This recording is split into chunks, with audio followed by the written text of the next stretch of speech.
Zamzam. Quand le prophète Ibrahim, Abraham, sur lui la paix, installa sa femme, Agar, Hajar, et son fils Ismaël, Ismaël, sur la paix, dans une vallée vierge de végétation et d'eau, connue de nos jours comme la Mecque, il les laissa seulement avec un sac contenant des dattes et une outre remplie d'eau. Lorsqu'il n'eut plus d'eau, Hajar s'inquiéta pour son fils. Elle escalada alors le petit monticule de Safa afin de voir s'il y avait quelqu'un.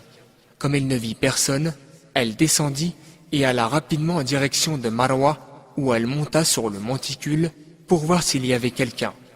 Ainsi, elle alla et revint 7 fois entre ces 2 monticules. Quand elle se tint pour la dernière fois sur Marwa, elle entendit une voix et vit un ange se tenant debout sur le site de Zemzem, frappant la terre de son talon ou son aile, afin que l'eau jaillisse. Elle fit comme un petit bassin autour, utilisant ses mains pour cela, puis elle commença à remplir l'outre avec ses mains, mais l'eau jaillissait dès qu'elle en puisait. Enfin, elle se mit à boire, et elle allaita son fils. L'ange lui dit alors, « Ne crains pas d'être oublié, car ceci est la maison d'Allah. Ton fils que voici, ainsi que son père la construiront. Allah ne néglige jamais les siens. » Hadith rapporté par Al-Bukhari.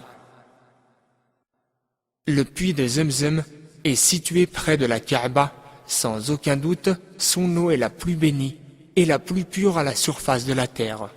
Le prophète, paix et bénédiction d'Allah sur lui, a dit « La meilleure eau à la surface de la terre est l'eau de Zemzem.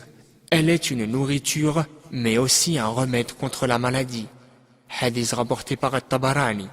Une fois, Abu Dar, qu'Allah l'agrée, dépendit uniquement de l'eau de Zemzem pendant 30 jours et 30 nuits, et il grossit tellement qu'il sentait les replis de graisse au niveau de son estomac, et il ne connut jamais la faim.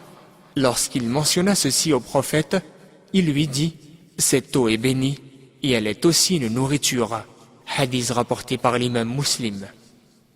Le prophète, paix et bénédiction d'Allah sur lui, a aussi dit « L'eau Zemzem sert à ce pourquoi on la boit. » Hadith rapporté par Ibn Majah. Par conséquent, quiconque la boit avec l'intention d'être guéri, Allah le Très-Haut le guérira assurément de sa maladie.